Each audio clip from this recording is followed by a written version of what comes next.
Dobro večer, lepo pozdravljeni, mi veseli, da se vidimo tukaj, sicer žal na zadnjem predavanju to leto, ampak pripravljamo nova predavanja v druge polovice februarja naprej. Danes pa seveda, kot vam je znano, nadaljujemo z Elizabeto I. In obdobje, v katerega ona vladala, je poznano kot elizabetinska doba. In sicer to obdobje stoji med drugim, tudi zaradi razcveta angleške drame. Tukaj moramo omeniti Shakespearea, pa Marlova, pa še koga. V tej zvezi je pa zanimivo, da obstaja teorija, da je Shakespeare leta 1601 skupaj s prijateljima grofom Essexom in grofom Southamptonom, da je bil udeležen v neuspeli zaroti proti kraljici. Zarota je bila izdana, glavno so vse prijeli in večina so ostali brez glave. In je bil v nevarnosti tudi Shakespeare, predvsem so ga povezovali z predstavitvijo, ki jo je en dan prej imel v gledališču Richarda II. To je bila drama, kjer je bil prikazan umor nespodobnega kralja. In na tak način so rekli, da se to so pa mogoče pripravljali neko zaroto, domnevno zaroto, tako. To je čisto za prve dokaza. Ampak vendarle, se mi zdi, da bo zanimivo, če pospremimo tale čas Elizabete z eno Shakespearovim sonetom. In prav takole. Ne, ona nima žametnih oči in niti kodrov mehkih kakor svila. Če sneg je bel, ga v njenih nedrih ni in usta bi se od koral ločila.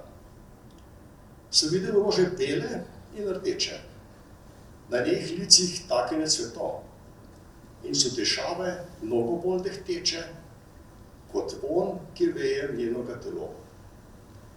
Njen glas poslušam rad, če tudi vem, da zvoki strun prijetno zveni.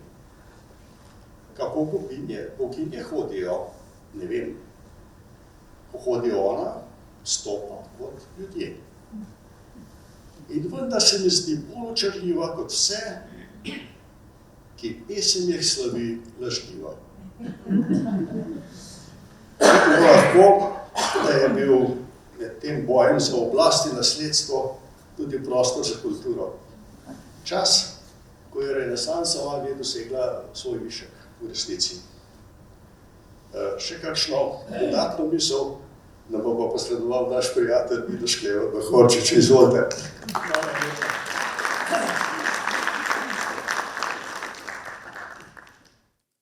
Bela in rdeča roža, kot je gospod Vernik rekel.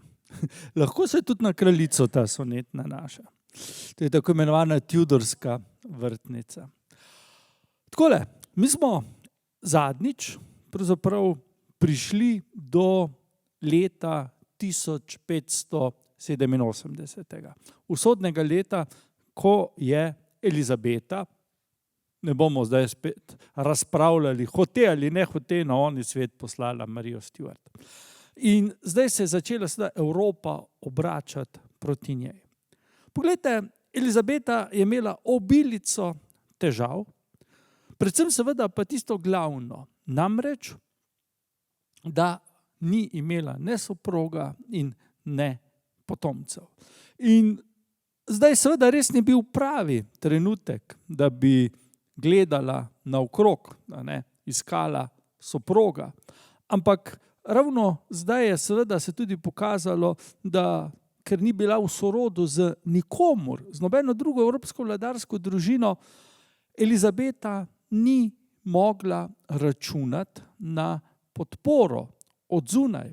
Nobena druga država ji zdaj ni priskočila na pomoč. Španski imperij, ki mu je vladal Filip II, je bil mogočna, vsemogočna država in Elizabetina Anglija je bila tukaj ena zelo, zelo majhna stvar. Pa kot sem že zadnjič rekel, snubcev ni manjkalo. Dajmo malo pogledati, kdo so bili moški, ki so se potegovali za Elizabetino roko. Torej, med njimi velja omeniti kralja Erika 14. švedskega, ne, verjetno ni ravno, bom rekel, med vami veliko tistih, ki niste na Skandinavijo pomislili, ko sem ime Erik omenil. Erik je bil iz dinastije Vaza, ki je ravno zavladala na Švedskem, bil je goreč protestant in seveda bi potem močno bil za Elizabeto. Ampak, in hvala Bogu, ne, Elizabeta se z njim ne poroči. Namreč Erik je potem začel kazati določene znake duševne bolezni, ki so se manifestirali v njegovi izredni krutosti. Ogromno ljudi je dal pobiti in mislim, da ne bi bil ravno nekdo, ki bi prenašal Elizabetine muhe. Potem pa seveda imamo francoske prince. Poglejte, francoska kraljica, mati, Katarina Medičejska, je imela 4 sinove.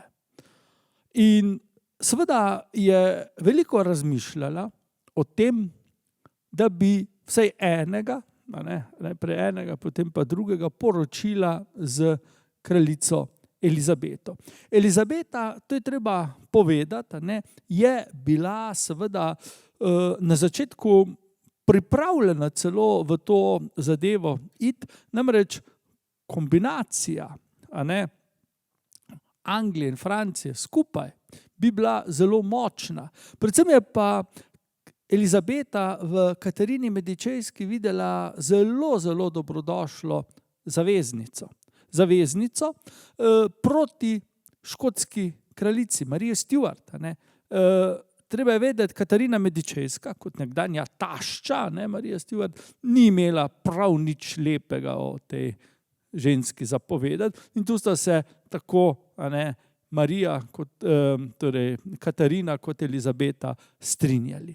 Torej prvi, ki je prišel preko kanala na angleški dvor kot potencialni snubec, je bil bodoči kralj Henrik III., torej najljubši sin kraljice Katarine Medičejske. Torej, Henrik je ustrezal Elizabeti. Bil je zelo kultiviran, zelo dobro je obvladal tudi, bi rekli, diplomacijo. Edino, kar seveda na nek način ni ravno najbolj pametno izgledalo, Henrik III. Je imel raje moške kot ženske. In seveda, če bi Elizabeta resno razmišljala o kakšnem naraščaju, to ravno ni bil ta pravi kandidat za kaj takega. Ampak pustimo. Henrik potem seveda pusti to zgodbo pri miru, postane kralj Poljske, nato kralj Francije in seveda kot tak tudi ni mogel se poročiti z angleško kraljico. Nič hudega. Tukaj je bil še en brat, njegov mlajši brat, vojvoda Alençon, ki je pa bil pravzaprav od vseh teh tujih snubcev najbližje temu, da bi postal še kaj več, torej da bi dejansko postal soprog kraljice Elizabete. Zakaj se gre? Elizabeta ga je imela rada. Bil je sicer znatno mlajši od nje, ampak Elizabeto je zabaval. Pravila moj mali žabček. Saj veste, Francozi, pa žabari, pa tako naprej. In seveda, Alençon je bil prijazen, ljubek, zelo dobro je plesal, kar je bilo Elizabeti všeč. In ne vemo, a je bil toliko preračunljiv, a je res kaj čutil do kraljice, pustimo stati. Elizabeta se z njim bolj kot ne igrala in nikoli ni prišlo do poroke, ko je pa umrl, sorazmerno mladih letih, je Elizabeta tako zelo solzavo pismo poslala Katarini Medičejski, češ da je bil Alençon najboljši moški, kar ga je v življenju spoznala in da če bi se poročila z njim. Ampak se vemo, če je zelo taka zanimiva stvar. No, s tem seveda seznam še ni končan. Tukaj imamo še enega To je bil pa Habsburžan, se vidite to, spodnjo čeljust, nadvojvoda Karl II, notranje avstrijski. Bil je bratranec španskega kralja Filipa II. Ampak to ni toliko pomembno. Čeprav bi bil hec, Filip na eni strani seveda nasprotnik Elizabete, njegov bratranec bi se pa poročil z njo. Karl je celo obiskal London in Elizabeta je tule resno razmišljala, ali pa vsaj njena vlada, da bi pa morda le Karl bil tisti. Zakaj? Sicer je imel eno veliko napako, bil je katoličan in bi seveda ostal katoličan, ampak seveda bil je vendarle v tesnem sorodstvu z cesarjem, torej bil je brat aktualnega cesarja Maksimiljana II., ki je bil pa bolj tako na protestantsko stran obrnjen in seveda Elizabeti bi to vse prej kot pa škodovalo. Torej ta poroka, do katere seveda ne pride, bi bila sila zanimiva. Pa veste zakaj? Zaradi tega, ker bi takrat Elizabeta postala tudi naša vladarica. Ja, Karl, notranji avstrijski, je vladal Koroški, Štajerski, Krajinski in še nekaterim drugim deželam. Torej, večina tega, kar je danes Slovenija, bi bilo potem po tej poroki povezano z angleško kraljevino. In Elizabeta, angleška, bi postala tudi krajinska vojvodinja. Torej, nismo bili daleč od tega, to je treba priznati. Ampak, ker se pač Elizabeta ni poročila ne z njim, ne s kom drugim, seveda je ta projekt šel v nič in seveda nikoli nismo imeli te sreče ali pa nesreče, da bi bili skupaj z Angleži v državi, razen daleč nazaj v rimskem cesarstvu seveda. Torej, vidimo, Elizabetini poskusi so šli v vse smeri, torej v Skandinavijo, v Srednjo Evropo, v Francijo, ampak noben ni bil tista, ki bi jo dokončno lahko prepričal. Zdaj, zakaj natančno, pač ne moramo vedeti. To skrivnost je Elizabeta odnesla v grob. Verjetno si ni želela pač usode neke podrejene ženske, kar je po tedanjih pravilih bilo, pač ženska je bila podrejena soprogu in pomembno je predvsem to, da je Elizabeta, ko je okusila slast vlade, je ni želela deliti z nikomer. In v tem pogledu je bilo v bistvu vse eno, kako bo z prestolom, ko nje več ne bo. In jasno je, da je Elizabeta živela za sedaj. In ko je prišlo tako daleč, da je seveda Elizabeta morala braniti svoj prestol, je to storila seveda z veliko vnemo in tudi seveda pri tem imela precej sreče in tega se je sama dobro zavedala. Poglejte, zgodba je seveda bila ta, da je Elizabeta zelo veliko vložila v svojo podobo. Rekel sem že, da ta seveda podoba deviške kraljice dejansko napeljuje na misel, da se je Elizabeta želela poistovetiti z Materjo Božjo. To, da smo kdaj v antiki imeli vladarje, ki so bili božanski, da ne govorimo seveda recimo o egiptovskih faraonih, to ja, da pa bi seveda kak vladar krščanski Evropi hlepel po svetništvu življenja, kaj šele, da bi se primerjal z samim Bogom, to pa nikakor ni šlo. Elizabetine pretenzije, da bi jo povezovali z Materjo Božjo, pa so seveda milo rečeno bogokletne, pa če jih gledate skozi katoliške ali pa protestantske oči. Ampak Elizabeta je to znala ravno prav narediti in seveda svoj ugled je utrjevala tudi s tem, da je seveda precej potovala po deželi. Zdaj, ta potovanja so bila zelo zanimiva. Stala so ogromno denarja, ampak Elizabeta je bila pametna. Vsako noč je prispala pri kakem plemiču, ki je seveda moral jo gostiti, pa ne samo njo, pač pa cel dvor, vidite, kakšne množice so hodile zraven. In imamo primere, ko so plemiške družine dobesedno bankrotirale, ko je prišla Elizabeta na obisk. Ampak seveda druge variante ni bilo. Če kraljica se je napovedala, si jo mogel sprejeti in to je bila izredna čast. O tem se je govorilo prej in pol in še desetletja potem, ko se je dogodek odvil. Samo če so seveda dotični to finančno preživeli. To pa je seveda, bom rekel, druga stvar. Poglejte, Elizabeta, kot sami lahko vidite, naredi še nekaj. Njenih portretov je veliko, smo jih že veliko videli in jih še bomo. Vsi so si zelo podobni. Namreč Elizabeta je pravzaprav uveljavila ali pa, lahko rečemo, od slikarjev zahtevala, da jo slikajo v smislu neke šablone, da jo slikajo tako, kakršno je želela biti. Torej, kraljica se ni starala. Elizabeta se je zavedala, da ni neka lepotica, ampak v nekem trenutku je rekla tako, taka je moja podoba in taka mora ostati. In če so slikarji hoteli sami sebi dobro, bomo rekli, če so hoteli, ne še z glavo na ramenih okrog hoditi, so seveda morali slikati tako, kot je ona hotela.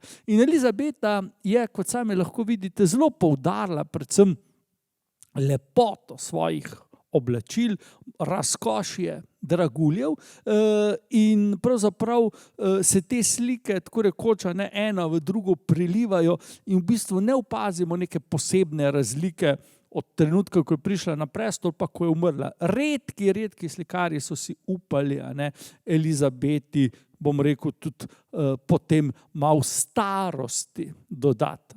Zelo malo je takih slik, bomo kako seveda videli. Poglejte, kot sem rekel, smrt Marije Stuart vodi v spopad z Španci. Zdaj, spopad z Španijo je bil tako rekoč neizbežen. Španski kralj Filip II je samo čakal na to, da bo lahko seveda napadel.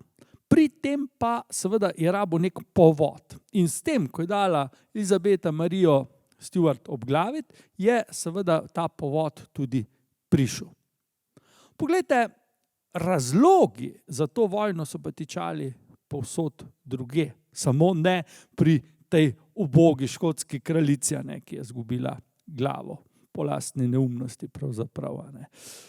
Glavni razlog za vojno tiči seveda v širši sliki, katere zelo pomemben del je tale gospod, William Molčeči oziroma William Oransko-Nasavski, ki je bil, mi bi danes rekli, ko malo hecno bi se slišalo, dedni predsednik Nizozemske.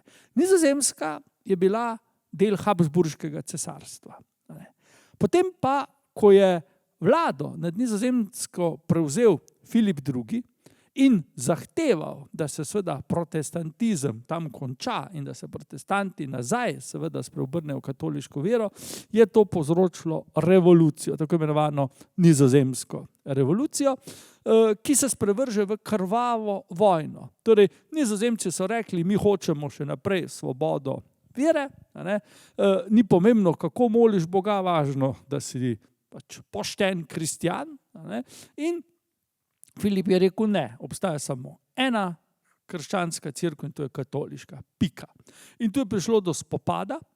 Nizozemci so za svojega poveljnika, bomo rekli tudi državnega poglavarja, izvolili tega princa, Oransko-Nasavskega princa. Naziv izhaja iz kneževine Orange v južni Franciji. Če ste bili v Provanci, ste gotovo šli Orange gledati krasen teater. Tisto je bilo včasih njihovo. In seveda pokrajina Nassau leži pa ob Renu v Nemčiji. Morda samo kot zanimivost. Zaradi tega priimka, ki ga ima nizozemska kraljeva hiša še danes, imamo seveda kot nacionalno barvo oranžno barvo. Iz priimka vladarske družine izhaja. Torej, William se je seveda uprl. Nizozemci so se uprli, Španija je poslala vojsko, vse se je vleklo, 10 let, 20 let in tako naprej. Za Filipa je bilo to zelo moteče, ker se ni mogel drugim stvarem posvetiti. Še bolj moteče je bilo pa to, da je Elizabeta Nizozemcem pomagala. Nizozemci so bili le gospodarski partner številka 1 in Elizabeta je rekla, seveda, pomagajmo Nizozemcem. Nizozemcem je pošiljala denar, nekaj orožja, v tem smislu, češ, naj se Nizozemci, Španci borijo, s tem bomo mi, pridobili dvakrat. Prvič bojo Španci zaposleni, se Filip ne bo razmišljal, da bi nas napadel, po drugi strani bojo pa Nizozemci seveda postali bolj šibki, in bo lahko seveda Anglija tista, ki bo njihovo vlogo prevzela. Namreč glavne ekonomske sile. Nizozemci so bili pomorščaki, Angleži so to šele postajali. Torej, šlo je seveda za politiko, tako, real politiko, ki ni nič kaj lepa. Torej, Elizabeta seveda pomaga svojim protestantskim bratom, čeprav so bili Nizozemci in so še vedno hugenoti, Anglikanci seveda so Anglikanci, ampak vsi so protestanti. Torej, tu je bil eden od glavnih razlogov, zakaj je Filip želel obračunati z Elizabeto. No, ko je pa seveda se še glava Marija Stuart skotalila po tleh, je pa seveda rekel tako, zdaj pa tega konec. Poglejte, Elizabeta se je zavedala, da je v hudo težki situaciji. Namreč Anglija z svojimi, mislim, da je takrat imela 4 milijone ljudi, pač seveda ni bila konkurenca španskemu imperiju. Glejte, samo Kastilija, torej ta osrednja španska pokrajina, je imela 7 milijonov ljudi. Če pa štejemo zraven še vsa ostala kraljestva, da ne govorimo o kolonijah na oni strani Atlantika, je Španija bila seveda super sila. Tudi finančno, po številu vojakov in še bi lahko naštevali. Torej, tu je šlo za boj med slonom in pa mišjo. Ampak, kakorkoli se stvar sliši neverjetna, je seveda Elizabeta uspela obraniti svoj prestol in neodvisnost Anglije. Zdaj, če bi v tej zgodbi poslušali Angleže, bi ne govorili tako, kot sem jaz rekel, torej, da je uspela obraniti, da je uspela odbiti španski napad. Ne, Angleži bi seveda ponosno se tolkli po prstih in rekli, mi smo Špance premagali. A so jih res? Je pa drugo vprašanje. Torej, poglejte, ena tistih pomembnih točk pri vsem skupaj je bilo seveda dejanje papeža Pija V., ki je Elizabeto, takoj ko je izvedel, da je Marija Stuart mrtva, še enkrat, čeprav že enkrat prej, jo je še enkrat izobčil, kar je seveda pomenilo nekaj zelo pomembnega. Namreč Elizabeta je bila s tem v očeh katoličanov nevredna nositi krono in vsako dejanje, ki je bilo proti njej uperjeno, je bilo seveda Bogu všečno dejanje. Ker je v Angliji bilo toliko in toliko katoličanov, je seveda za Elizabeto to bila realna nevarnost. Če danes papež koga izobči, no ja, se človek malo nasmehne, ampak seveda v tistem času, ko so ljudje vero veliko bolj resno jemali, pa seveda ni bilo tako enostavno.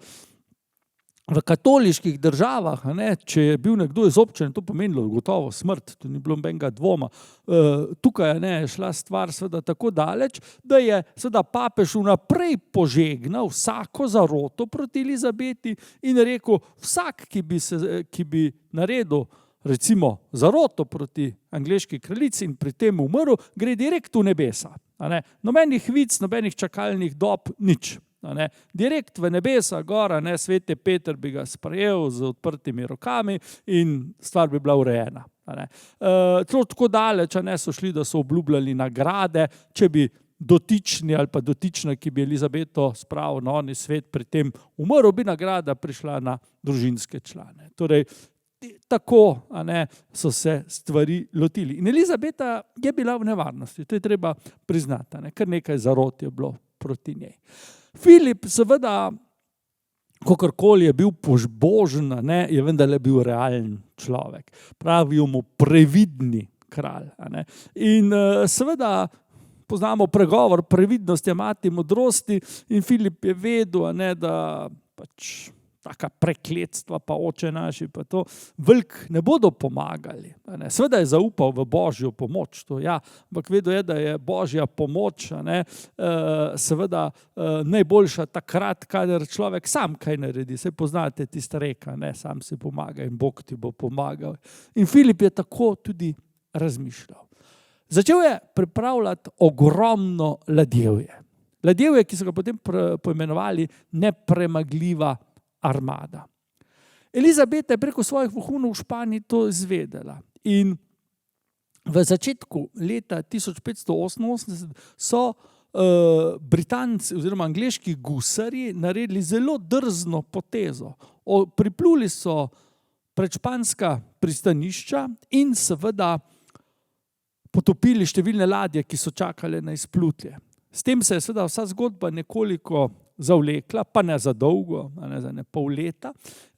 Ampak Filip je bil sredi leta 1588 pripravljen na spopad. Torej, ladjevje je bilo v številnih španskih lukah, torej v Kadizu, v recimo La Coruni, pa tudi v portugalskih lukah, ker Portugalska je bila takrat del Španije, recimo v Lizboni.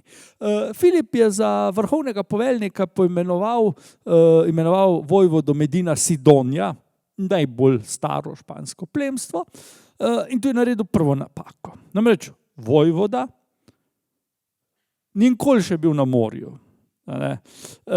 Morate nekaj vedeti, ko danes govorimo o Španiji, je par excellence seveda primorska, obmorska dežela. Vsi vidimo tiste dolge plaže pa tako naprej.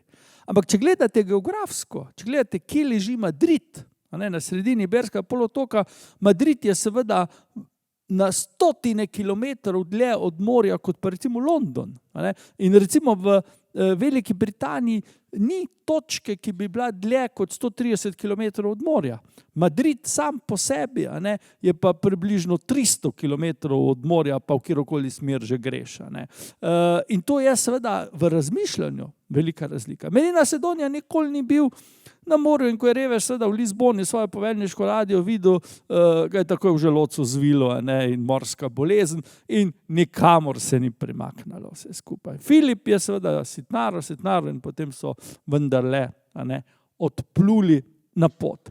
Zdaj, Filipov projekt je bil res obsežen. Filip je si zamislil, da bojo odpluli, da bojo te ladje odplule proti Nizozemski, kjer se bo vojaštvo izkrcalo. Tam so Španci, kot sem že rekel, imeli svojo vojsko, poveljeval je parmski vojvoda Alexander Farnese. In tukaj bi seveda Španci skupaj z tem Farnesem premagali Viljama Molčečega, potem bi pa seveda z zavarovanim hrbtom šli v Anglijo in tam premagali Elizabeto. Namreč Filip je nekako vedel, Elizabeta nima kam uiti. Angleži pač so na otoku, kar je lahko dobro ali pa slabo. V Filipovem načrtu naj bi to bilo slabo. Kot se je izkazalo, je bilo to dobro. Alexander Farnese je bil odličen vojskovodja, veliko boljši kot pa Medina Sidonija, ampak seveda, kot bomo videli v tej zgodbi, njegova prekaljenost na bojnem polju sploh ni prišla do veljave, ker tako daleč, da bi on posegel v vojno proti Angliji, tako daleč stvari sploh niso šle, ker so se stvari prej čisto drugače razvile. Torej, ladje so odplule, si predstavljate ob obali Pirenejskega polotoka, čez Biskajski zaliv, proti Britaniji in tam vplule v kanal. Kot sem rekel, problem je seveda bil v poveljstvu. Medina Sidonija se je bolj zanimal za protokol kot pa kaj drugega. Farnese je čakal, da bodo Španci prišli. Ampak vse skupaj je seveda dodatno zapletel kralj Filip. Namreč Filip je želel poveljevati celotni zadevi. Konec koncev je šlo za največji vojaški podvig v zgodovini Španije do takrat in jasno, kralj je želel imeti svojo besedo pri tem. Zdaj pa seveda, tukaj se človek vpraša, kako je bilo to zamišljeno. Poglejte, Filip je sedel doma v Madridu za svojo pisalno mizo in vladal od tam. Danes, ko imamo ne vem kakšne telefone, pa internet, pa to ni problem. Filip bi dvignil telefon, poklical enega, poklical drugega. To in to je za narediti. Ona dva bi mu nazaj povedala. Ampak ne v 16. stoletju. Torej, če je Filip kaj hotel, je poslal sla na konju, ki je jezdil cika coka do ta prvega pristanišča španskega. Tam se je ukrcal na ladjo, ki je plula, približno v tisto smer, kjer naj bi špansko ladjevje bilo. In to je trajalo tako, recim piši, če je bilo vse v redu, 14 dni v eno smer. Pa potem 14 dni nazaj. Zdaj pa predstavljate, pot je bila tudi obratna. Španski kralj je hotel vedeti vse. Hotel je poveljevati. In seveda, njegovi podrejeni na terenu so imeli seveda zelo jasno nalogo, da kralja ubogajo. Torej, Medina Sidonija zapluje v kanal in začnejo pihati ne ravno najbolj ugodni vetrovi. Kaj stori? Piše kralju, vaše veličanstvo, kaj naj naredimo? Začel je pihati ta in ta veter. Torej, ta poslanik se je usedel na ladjo, plul več kot 1000 kilometrov na jug, potem na konja cika coka čez Španijo in prišel spet, če je imel veliko srečo, v 14 dneh do Madrida.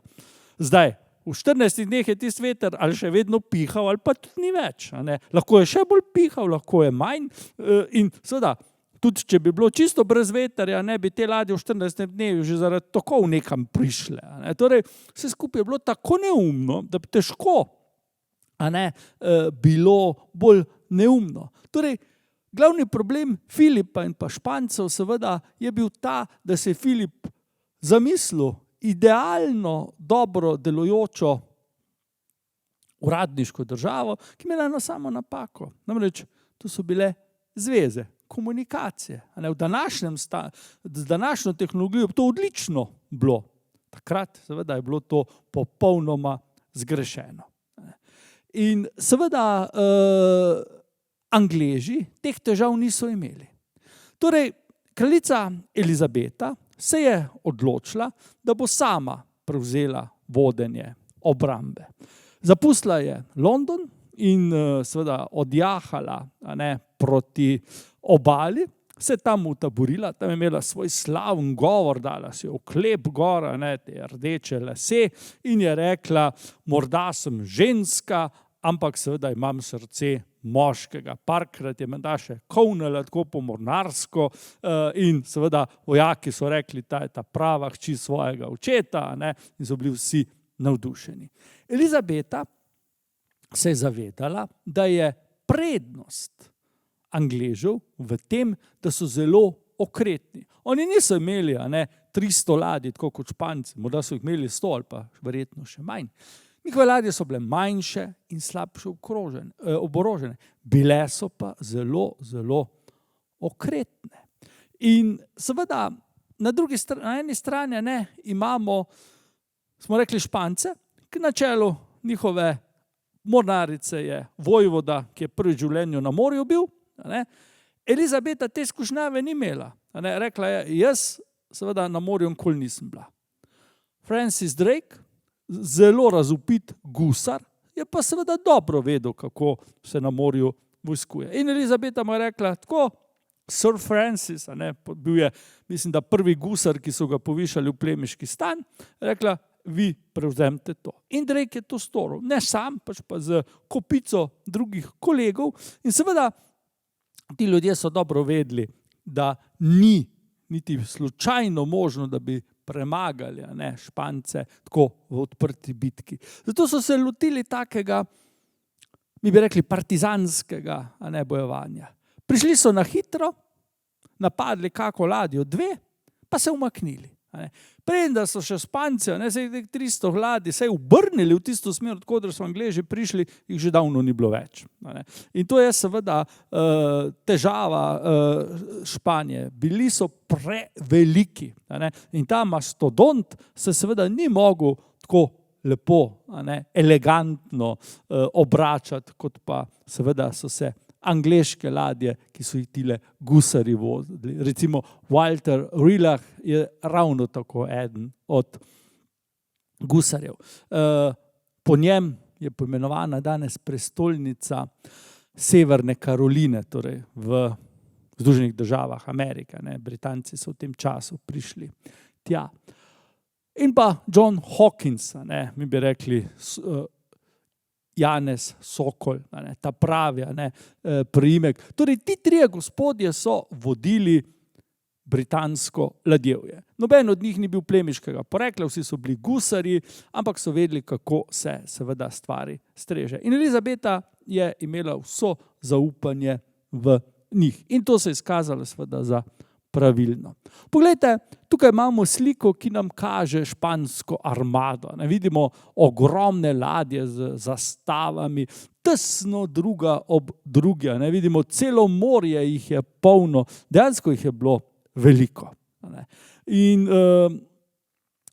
lahko si predstavljate, da so bile te ladje nerodne in bolj so skupaj plule, bolj so bile nerodne. Se poznate domino efekt, torej, če se ena ta ladja zaletela v drugo, je lahko samo šlo potem še naprej. In tudi to se je seveda pokazalo za zelo, zelo problematično.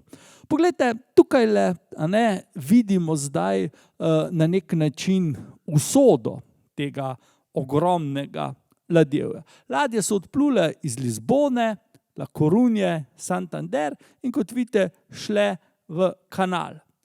Namen je bil predvsem, torej Dunkerque je bil takrat španski, del španske Nizozemske, tukaj bi se Španci skrcali, premagali Nizozemce, se potem z vojsko parmskega vojvode ukrcali nazaj in šli in premagali seveda angleško vojsko seveda tu na jugu Anglije in seveda zasedli London. Tak je bil načrt.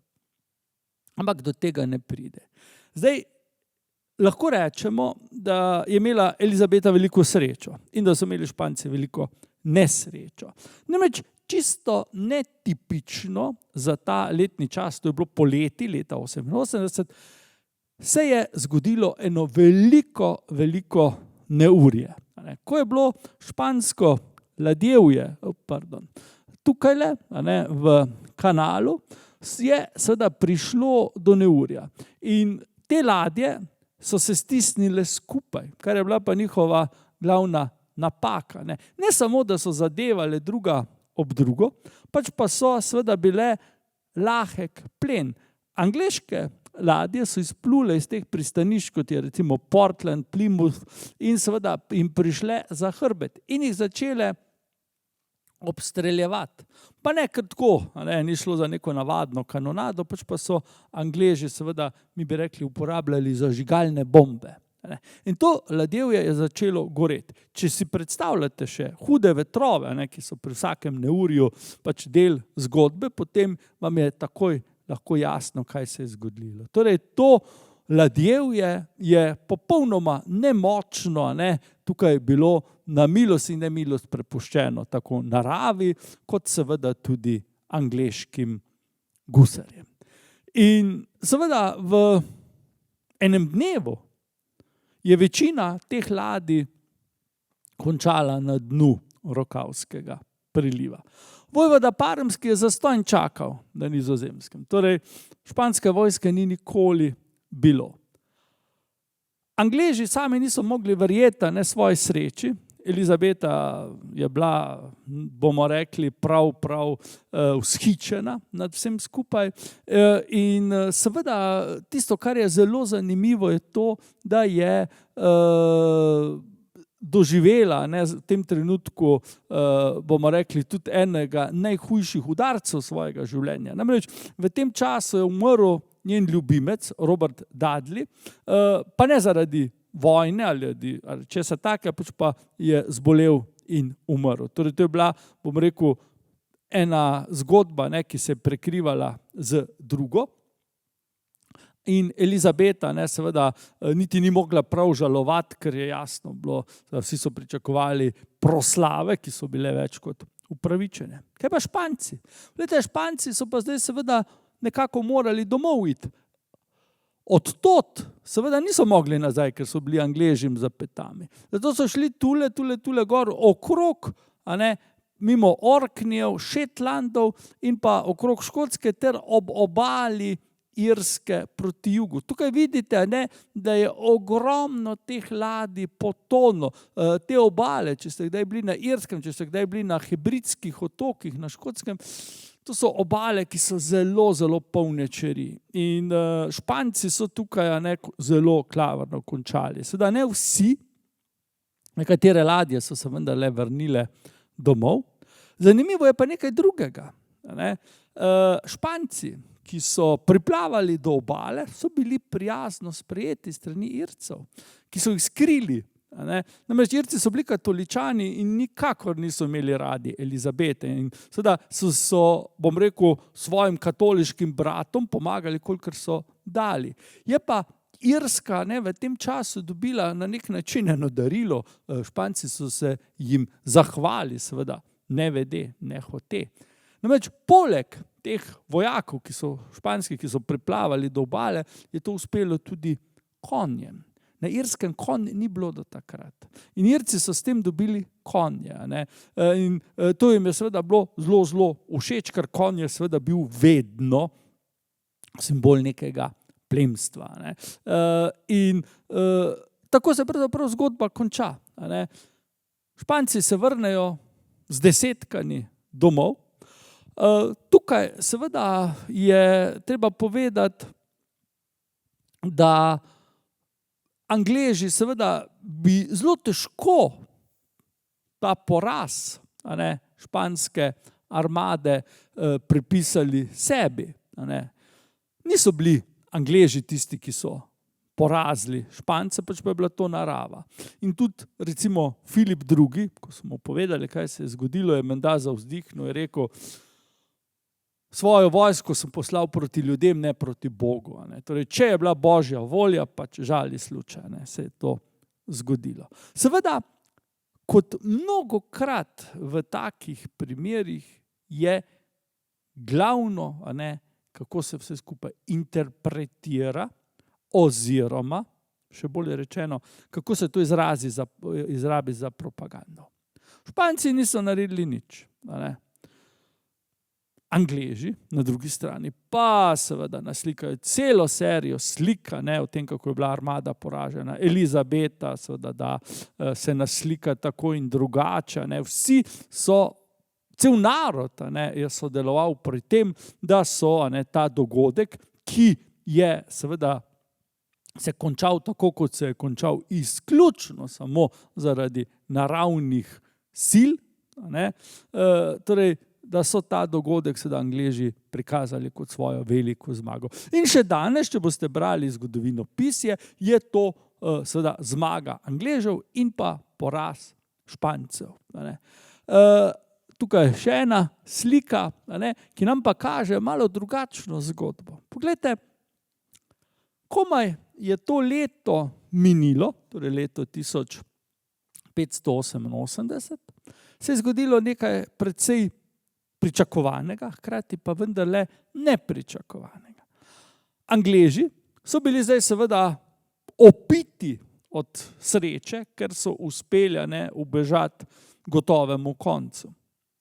In tile, ne, poveljniki, tile gusari, ki so zdaj si bili novopečeni plemiči, so kraljici rekli, dajmo izkoristiti. Ne.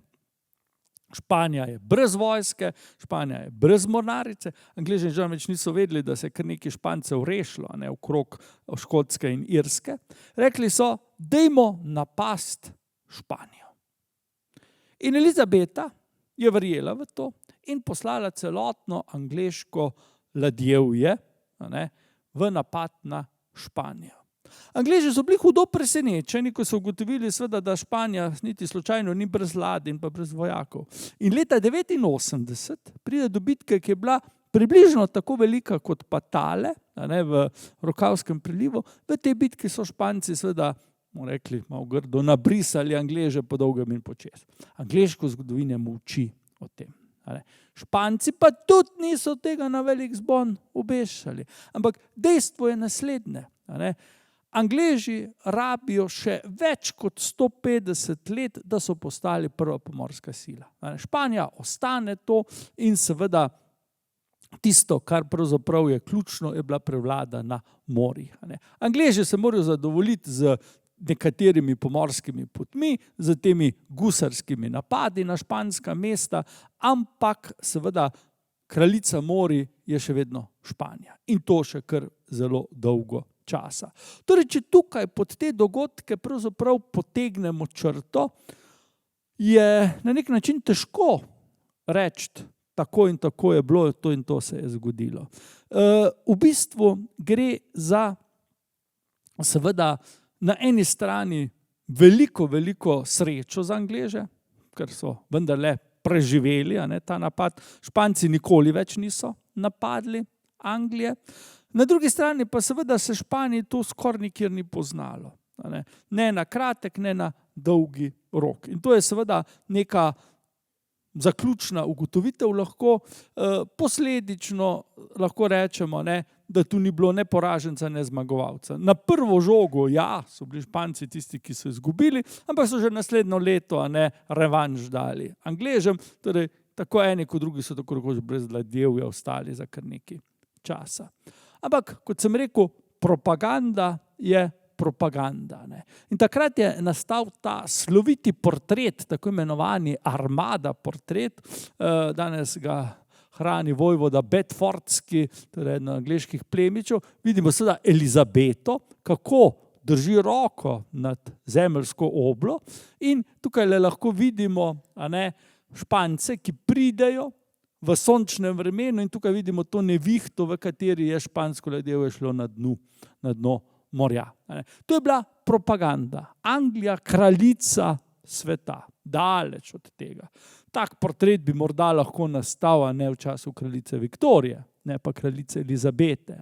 Ampak tukaj lahko vidimo, kako je Elizabeta seveda mojstrsko izrabila nastalo situacijo.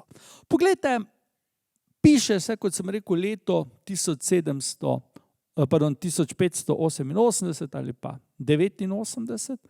Pred Elizabeto je še 14 let življenja in vlade in lahko rečemo, da je bila Elizabeta lahko zdaj mirna. Torej, Španci je niso več ogrožali, znotraj Anglije ni bilo nikogar, ki bi jo ogrožal, in tudi na Škotskem seveda je bila zgodba zelo predvidljiva. Škotski kralj Jakob VI seveda dobi zelo jasne namige iz Londona, strani angleške vlade, da bo ravno on tisti, ki bo podedoval angleški prestol. Vse kaj drugega ni bilo možno. Jakob VI je bil vendarle potomec Henrika VII, Tudorja. In Elizabeta se je delala, kot da ne ve nič. Za njenim hrbtom uradno seveda vlada tudi ni delala nič, ampak seveda neuradno so se pa zmenili z Škoti in tako je zavladal mir. Vsi so v bistvu čakali, Jakob seveda zelo potrpežljivo, kdaj bo Elizabeta končala svoje življenje in Jakob je moral, kot sem rekel, še 14 let čakati, ampak na koncu seveda se zgodi to, kar se je moralo zgoditi, obe kraljestvi dobita istega kralja. V tem primeru se je to zgodilo malo drugače, kot so si Angleži želeli, torej škotski kralj je postal kralj Anglije, ne obratno, ampak pustimo detajle. Državi sta potem se združili in sta še danes združeni. Poglejte, v tem obdobju se je Elizabeta lotila diplomacije. Elizabeta je zdaj imela pred seboj en sam cilj, torej čim bolj škodovati Španiji ali pa, če hočete, čim bolj škodovati Habsburžanom. In tu so ji šla seveda v korist prav vsa sredstva. V tem času je v Franciji prišlo do velike spremembe. Leta 1589 je bil umorjen zadnji francoski kralj iz dinastije Valois, Henrik III, tisti nesojeni soprog kraljice Elizabete. In na prestol Francije pride zdaj njegov daljni sorodnik, Henrik IV, Bourbonski, ko smo o Bourboniji govorili, smo o njem seveda veliko povedali, ki je bil protestant, Henrik Navarski so ga takrat še klicali. In seveda Henrik in Elizabeta sta bila zaveznika. In Henrik je seveda prosil Elizabeto za pomoč. Torej, Elizabeta je tu seveda skovala en zelo tak, bomo rekli, zanimiv načrt. Henriku je obljubila pomoč, rekla je, pošljem 5000 vojakov, da seveda pa denar, da se bodo borili za protestantsko stvar. Elizabeta je res poslala 5000 vojakov, ampak ne zato, da pomagala Henriku, pač pa da bi zasedli Le Havre, torej pristanišče ob ustju reke Sene. Pri tem so Angleži klavrno propadli. Henrik si je svoje mislil o taki zaveznici in je potem zmogel brez nje. 10 let je trajala državljanska vojna v Franciji, 1599 je Elizabeta dobila novico, Henrik je zmagal in da je bil v državi mir, je postal katoličan. In z njim seveda dinastija Bourbonov postane katoliška. Torej, s tem je Elizabeta seveda izgubila potencialnega zaveznika. Zelo podobno se je Elizabeta obnašala tudi do Nizozemcev. Tudi tam je obljubljala veliko pomoči, ampak potem v končni fazi seveda iz tega ni bilo nič. Elizabeta je seveda bila, kar se tiče pomoči, precej škrta, na eni strani sicer zelo širokoustla o tem, kako bo pomagala, kaj vse bo storila. V bistvu realnega je bilo bore malo. Ampak seveda to ne pomeni, da Elizabeta ni imela neverjetno dobrih idej in nekaj jih je vendarle tudi uresničila. Tukaj lahko vidimo tega plemiča, torej Peregrina Bertija, to je bil ta, ki je vodil to vojsko v Francijo in seveda klavrno propadel pri Le Havru. Kasneje je Elizabeti sicer še vedno zvesto služil, ampak seveda nikoli ni mogel si oprati časti zaradi tega poraza pri Le Havru. Poglejte, Elizabeta je seveda vladala po enem principu, ki je v politiki zelo pogost, v glavnem tudi uspešen, namreč principu nasprotnik mojega nasprotnika je seveda moj zaveznik. In eden največjih nasprotnikov španske države je bila Maroška kraljevina. In Elizabeta, meni nič, tebi nič, seveda pošle poslance v Marakeš, teda je glavno mesto, in predlaga sklenitev zavezništva. In gledajte, Maročani pošljajo svojega ambasadorja v Anglijo, vidimo leta 1600, pride v Anglijo, in to je bil seveda dogodek, ki je odmeval. Torej, kraljica Anglije, kristjanka, se poveže z muslimani proti drugim kristjanom. Ampak Elizabeti je bilo vse eno. Ona je seveda želela škoditi Španiji. Elizabeta je dobro poznala geografijo in vedela, da samo ta Gibraltarska vrata ločijo špansko ozemlje od Maroškega, Evropo od Afrike. In pričakovala je seveda, da se bodo Maročani tukaj zelo hitro odzvali. Torej, politične razmere v Maroku niso bile take, da bi bila možna neka velika vojaška operacija, ampak že to, da je Elizabeta z Marokom tudi navezala, bi rekli, trgovske stike, je seveda bilo zelo pozitivno. Kaže pa seveda njen značaj. Bilo je čisto vseeno, bi po mojem tudi s hudičem sklenila pogodbo, samo da bi bilo to v korist Anglije in pa seveda tudi v korist in pa v škodo seveda Španije. No, še veliko bolj zanimiva je pa zgodba z Rusijo. Rusijo, ki je takrat vladal Ivan IV., Ivan Grozni. Na neki točki, ne vemo točno kdaj in kako, sta si Ivan in Elizabeta začela dopisovati. V grščini, seveda. Ivan je obvladal staro grščino, Elizabeta je ravno tako in ta dva si dopisujeta. Zdaj, kako je ta pošta šla, si lahko mislite, iz Moskve v London in nazaj. Rusija takrat seveda ni imela dostopa do toplih morij, ne do Črnega, ne do Baltskega, in ladja s pošto je lahko šla samo v času poletja, ko so gor v Arhangelsku te ledene plošče se malo umakne in takrat so pluli tja pa nazaj. Ivan in Elizabeta sta postala prava prijatelja, torej dopisovalca. In če beremo njuna pisma, so zelo zanimiva.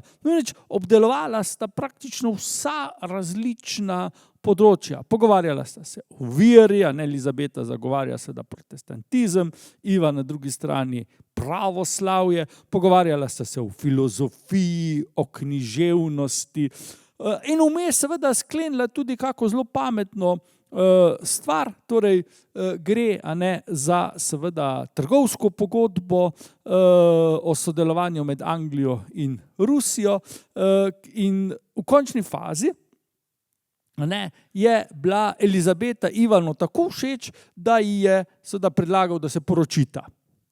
Zdaj seveda mi malo vemo, da Ivan je bil, kar se tiče žena, približno tak kot pa Elizabetin oče. Več jih je pri njem sicer naravne smrti umrlo, pa manj, bomo rekli tako, da so jim pri tem pomagali. Ampak v končni fazi Ivan je bil zaradi tega že izobčen iz Ruske pravoslavne cerkve, ker je bil že ta 6. poročen. Elizabeta je bila njegova 7. žena. Elizabeta, ne vemo, koliko je poznala te razmere, vsekakor ni hotela v zakon. Ivan ji ni posebej zameril in sta še naprej do Ivanove smrti bila zelo, zelo tesna prijatelja. Morda ravno zato, ker se nista srečala nikoli v življenju. Torej, zakaj je to tako zanimivo? Zaradi tega, ker seveda kasneje v zgodovini, pa rečemo, tam nekje od 18. stoletja naprej sta Anglija in Rusija veliki rivalki, v Aziji predvsem, in tudi danes vemo, da med Anglijo in med Združenim kraljestvom in pa Rusijo ni nekih toplih odnosov. Torej, tukaj ena zanimiva slika, torej angleški poslaniki pri Ivanu mu prinese seveda angleško blago, ki je bilo seveda zelo fino. Na ruskem dvoru so se te težke kaftane takrat oblačili in seveda po drugi strani Ivan pošlje številne dragulje, krzno, soboljevino in take stvari. Elizabeta je dobila krzneni plašč, katera ženska ga pa vesela, tudi Elizabeta ga je bila. In vemo, da je ta trgovina zelo dobro se razvila, dokler Ivan ne umre. Potem njegov sin Fjodor, ki je bil v bistvu tako samo figura, vse niti je v letku njegov bližnji sorodnik, torej Boris Godunov, je potem te odnose prekinil. So jih pa potem vzpostavili, ko je Godunov prišel na oblast in ko je Fjodor umrl, njemu se pa zdelo potem vendarle pametno, da se spet odnosi z Anglijo izboljšajo. Torej, vidimo, da je Elizabeta zelo daleč segla z temi svojimi interesi. Pomembno je, da je sklenila tudi zavezništvo z turškim cesarstvom iz seveda spet čisto takih prozaičnih razlogov. Turki so bili glavni nasprotniki Habsburžanov, tistih na Dunaju, pa onih v Madridu. In seveda to je spet bilo nekaj, kar je bilo Elizabeti zelo všeč. Kot sem rekel, Elizabeti je bilo čisto vseeno, a so bili protestanti, a so bili katoličani, a so bili pravoslavci ali pa Turki ali pa bom rekel kakšni drugi muslimani, samo da so seveda bili nasprotniki Španije. In tu seveda vidimo, kako zelo pravzaprav premetena je bila. Torej v smislu neke učenke Machiavellija bomo rekli, cilj posvečuje sredstva. To je, če smem tako reči, bila njena pravzaprav glavna maksima in uspela je v tem pogledu seveda zelo veliko doseči. Poglejte, tukaj Angleži naslikajo tudi zemljevid moskovskih dežel, si lažje predstavljate, tukaj je sama Moskva, tule zgoraj je Arhangelska, tukaj je pa že Krim, Azovsko morje, potem tukaj imamo Kaspijsko morje, torej gre za seveda enega prvih zemljevidov, še zgodnejši seveda tisti, ki ga je narisal Žiga Herbersteina, ko je bil kot poslanec cesarja na moskovskem dvoru pri očetu Ivana Groznega. Torej, slišali smo prej, uvodoma nam je gospod Vernik povedal, da je doba kraljice Elizabete tudi doba velikega kulturnega razvoja. William Shakespeare je, če hočete, glavni junak tega kulturnega preporoda. Zanimivo je, da Elizabeta, kakorkoli je bila izobražena, ni pravzaprav bila neka huda podpornica umetnosti. To so počeli drugi. Glejte, če gledamo Henrika ali pa potem njenega naslednika, Jakoba I., sploh Stuarte, bi ugotovili, da seveda je bila Elizabeta prav nenavadno mrtva na tem področju. Glejte, Elizabeta ne zbira umetnin, ni dala naročiti kakih posebnih umetnin. Glejte, portreti, ki smo jih videli, so nastali izpod čopičev, bomo rekli, slikarjev, ki jih danes nihče ne pozna, nekateri so celo čisto anonimni. Če se spomnimo Henrika VIII, Holbein ga je slikal, pa še kak drug pomemben slikar je prišel. Elizabeta nobenega ne povabi na svoj dvor, pa bi kaki Nizozemci po mojem komot prišli, ali pa kaki drugi. Ravno tako Elizabeta nič ne zgradi, nobene omembe vredne zgradbe ni iz njenega obdobja. Iz Henrikovega ja, kasneje potem iz Jakobovega tudi. Nič. Tudi kiparstvo, tudi glasba in konec koncev literatura, vse se razvija, bomo rekli, mimo kraljice. V nič ni posegla, kar je zelo zanimivo. Mnogi vladarji, ki so bili manj izobraženi kot ona, mnogo manj izobraženi, so na tem področju naredili veliko več. Njo pa to ni zanimalo. Za njo je bila umetnost v bistvu zgolj pot k uspešni propagandi in nič več. Torej, ni znala ceniti lepe slike, lepega kipa, lepe tapiserije, pač pa seveda je ocenjevala izdelke umetnikov zgolj po tem, koliko so seveda pripomogli k njeni slavi ali pa k slavi Anglije. Torej, Shakespearovo delovanje je razdeljeno seveda na dva dela. Eno je obdobje pod vladavino kraljice Elizabete. Elizabeta je Shakespearja cenila, o tem ni nobenega dvoma. Vemo, da postane Shakespeare, mi bi rekli, tako kot pa dvorni igralec. Torej, ustanovi se posebna skupina igralcev, gledaliških igralcev, ki dobijo neko častno pokroviteljstvo strani Elizabete in ta skupina se imenuje Queen's Men, torej kraljičini možje. Morda vas bo presenetilo, danes ni navada, da bi avtorji dramskih del, pa naj si bojo to komedije, tragedije ali karkoli drugega, igrali svoja dela. Shakespeare je to počel. To je bilo nekaj čisto vsakdanjega v tistem času in čeprav napiše mnoga pomembna dela v tem obdobju, ne moramo reči, da je Elizabeta zaradi tega bila kaj posebej navdušena. Dejansko je moral Shakespeare, tako kot mnogi drugi umetniki, čakati na njeno smrt. Njen naslednik, Jakob, torej Stuart, Škot, pa je seveda tudi finančno bil pripravljen podpreti in Shakespeare je bil gotovo vesel, ko se je njegova igralska skupina preimenovala v Kingsmen, torej kraljeve može, namreč jakobinska drama, katere glavne predstavnike tudi bil seveda Shakespeare, je bila, bom rekel, mnogo bolje plačana strani dvora, kot pa seveda elizabetinska. To je seveda zelo pomembna stvar. Drugi umetnik, ki ga vidimo tukaj portretiranega, drugi veliki avtor je bil Marlowe. Marlowe in Shakespeare sta seveda bila strani kraljice podprta toliko, kolikor ju je rabila. Zdaj pa seveda, prej nam je gospod Vernik en zelo lep sonet, prebral Shakespeare čudovite sonete, pisal, ampak seveda tisto, kar je Elizabeto zanimalo, so bile drame. Drame, v glavnem zgodovinske drame, katerih namen je bil zelo jasen.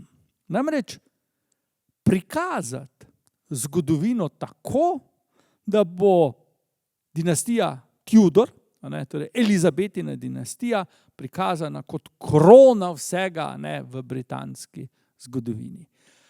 V ta namen so mnoge vladarje in vladarice, ki so seveda živeli prej, stoletja prej, očrnili, da ne rečem popljuvali, kolikor se je dalo.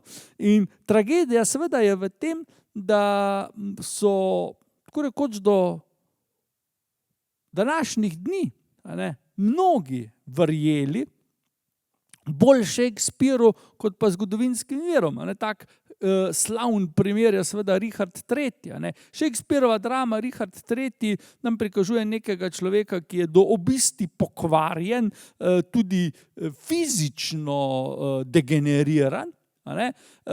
Dejansko, ko so seveda naredili raziskave, ko so našli ostanke Richarda III.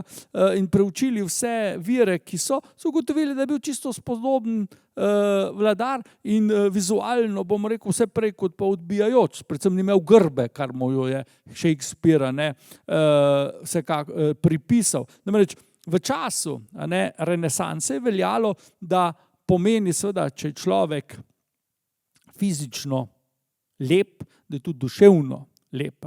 In obratno, če je imel nekdo grbo ali pa je šepal, je pomenilo, da tudi značajem ni vse v redu, da je značaj tudi šepal v tem smislu. In Shakespeare je seveda tako pomembna inštitucija, da seveda so ljudje, kot sem rekel, daleč, tudi v naš čas verjeli, da so njegove zgodovinske drame čista resnica. Ampak napisane so bile propagandno. Vsi kralji pred Tudorji so imeli tako ali pa drugačno napako in Tudorji so bili pa potem tista krona stvarstva. In to je zelo pomembno. Torej, umetnost pri Elizabeti je izključno in samo kot nek element propagande.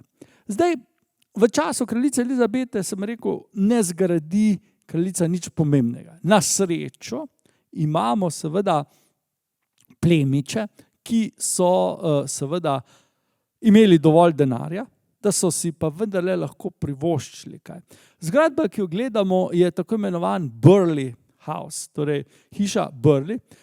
Gre za palačo, ki si je dal postaviti Elizabeti najpomembnejši minister, to je bil Cecil. In njegove potomci so še danes lastniki te čudovite zgradbe. In ta zgradba velja za najlepši primer tako imenovanega elizabetinskega obdobja, najlepši primer angleške renesanse. Moramo pa vedeti, da je v Angliji renesansa bila precej bolj zapoznela. Še v času Henrika VIII. Se v glavnem govori o gotiki, pod Elizabeto je že renesansa, v bistvu pa ta renesansa potem vrhunec doseže pod Jakobom, ko imamo druge po Evropi pa že barok. Torej, to je ena taka zanimiva zgodba. Torej, na britanskem podeželju bi našli seveda take in podobne dvorce iz Elizabetinega časa, ampak niti enega ni dala postaviti ona, niti eden ni seveda kraljevi, ne takrat bil, niti danes ni. In to je ena taka zanimivost. Poglejte, tukaj imamo končno en portret, ki nam kaže, da se je Elizabeta vendarle tudi starala. Gotovo nad tem portretom ni bila navdušena, o tem smo lahko prepričani. Elizabeta je bila seveda zelo nečimrna ženska, to je treba priznati.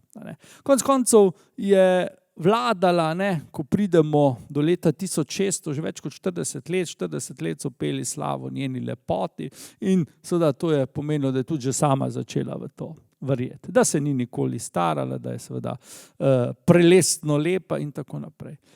Problem je bil tudi v tem, da je Elizabeta seveda si skušala pomagati, rekli z kozmetiko, ki pa je bila seveda taka, da bi se danes vsi zgrozili. Sem prepričan, da ni nobene dame tule v dvorani, ki bi kaj takega nase dala. Zanimivo, da je bilo veliko te kozmetike na podlagi živega srebra. Veste, da je to zelo strupeno. In kraljica je zaradi tega imela hude izpuščaje na koži in seveda zelo gnile zobe, ker je imela zobno pasto z živim srebrom. Danes se nam zdi to tako rekoč nemogoče, ampak takrat so verjeli, da je to zdravilo.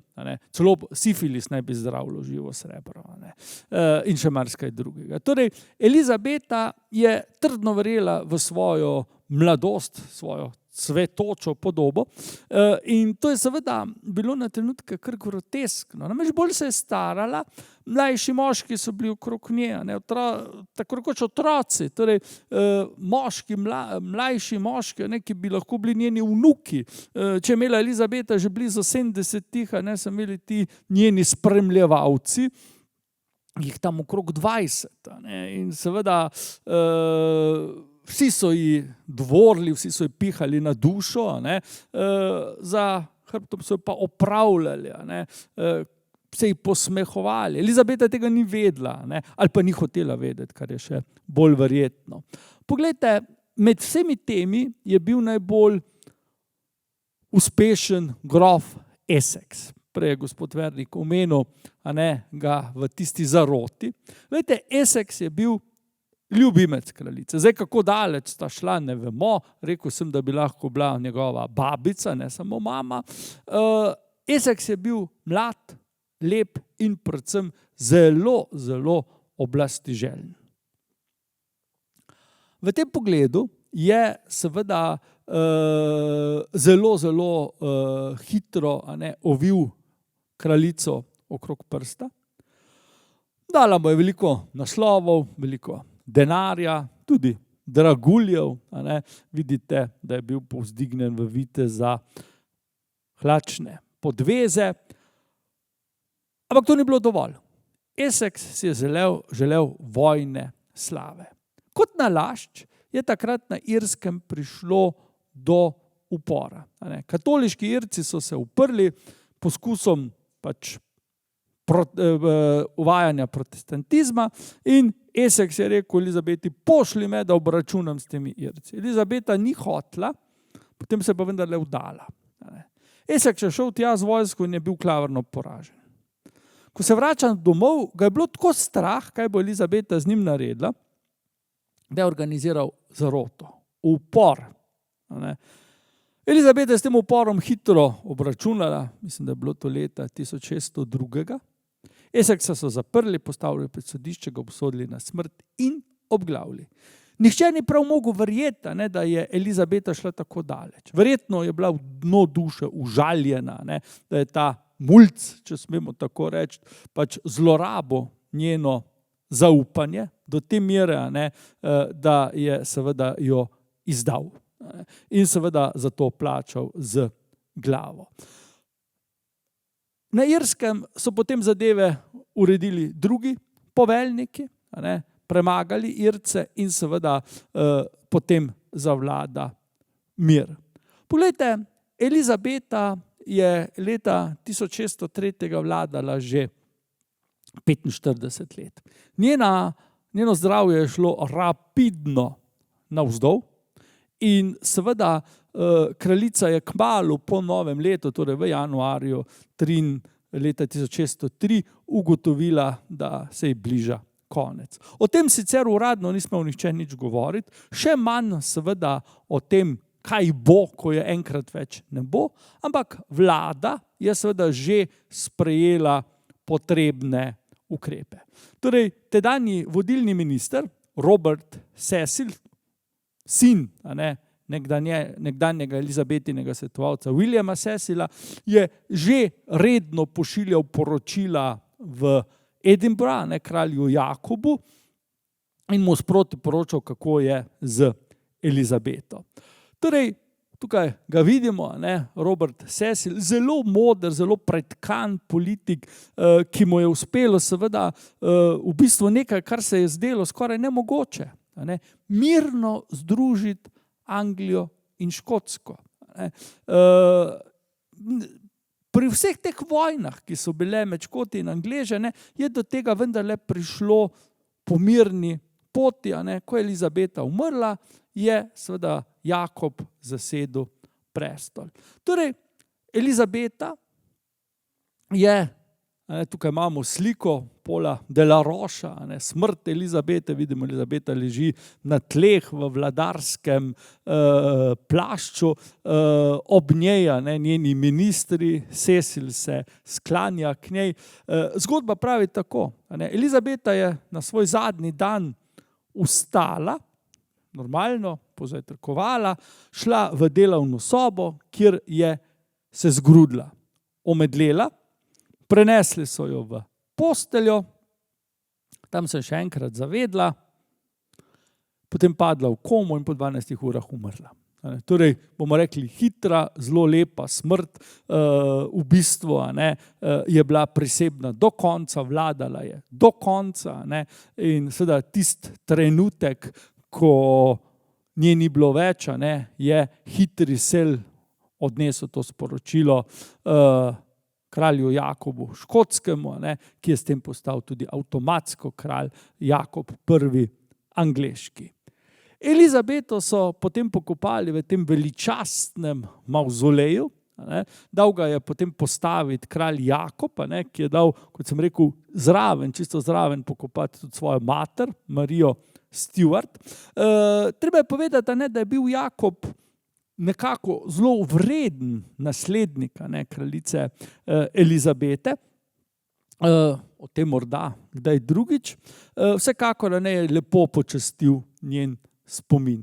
Tukaj vidimo sliko, ki je nastala po Elizabetini smrti. Vidimo motiv, če hočete, Elizabeta in smrt. Tukaj vidimo ta okostnjak, kraljico, primerno postarano, tukaj pa čas, s peščeno uro in pa koso. Torej, gre za, seveda na nek način opomin, da tudi tako veliki ljudje, kot je bila Elizabeta, seveda enkrat vendarle doživijo svoj konec. Kot sem rekel, na oblast pride zdaj tale gospod. Jakob I. Angleški oziroma Jakob VI. Škotski, ki vlada potem 22 let. Seveda, njegove vlade ne moremo primerjati z Elizabetino, bil je pa vendarle zelo sposoben vladar in je naredil veliko, veliko dobrega za obe kraljestvi. Predvsem je bil pa prvi vladar v zgodovini, ki je seveda nosil naziv kralja Anglije in Škotske. In to je seveda nek sila pomemben mejnik. Torej, če tukaj zdaj potegnemo črto, dinastija Tudor je seveda dala Angliji po dolgem obdobju državljanskih vojn neko notranjo trdnost. uspešna vlada, predvsem Elizabete, pa tudi Henrika VIII. Je dala tej državi izjemno samozavest. In na drugi strani je ravno izumrtje dinastije Tudor omogočilo tisto, kar so si generacije in dinastije angleških vladarjev tako prizadevali. Namreč združitev obeh kraljestev. Unijo Škotske in Anglije, sicer ne tako, kot bi si angleški kralji želeli, niso oni Škotske osvojili, pač pa so Škoti si priključili Anglijo. In Škoti še danes večkrat Angleže opomnejo, češ, kdo se je komu pridružil. Danes seveda je Anglija veliko močnejša od Škotske, se je tudi takrat bila, ampak seveda vendarle so bili Škoti tisti, ki so si Anglijo priključili. Tako, dragi moji, toliko za danes, toliko za jesensko serijo predavanj, kot je že prej gospod Vernik omenil, se bomo, ako Bog da in bo sreča mila, srečali potem v februarju spet in pa marcu eno serijo 6 predavanj. Ne bom nič posebnega izdal, pogovarjali se bomo o tokrat spet malo bolj domačih dinastijah. Govorili bomo o meranskih vojvodah oziroma Andež-meranskih in pa seveda o dinastiji, ki je zelo stara, morda najstarejša v Evropi, ki pa še danes obstaja, tudi dinastija Turn und Taxis.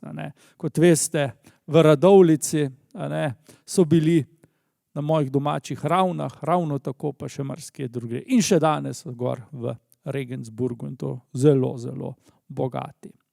Torej, o tem se bomo pa potem proti koncu zime pogovarjali.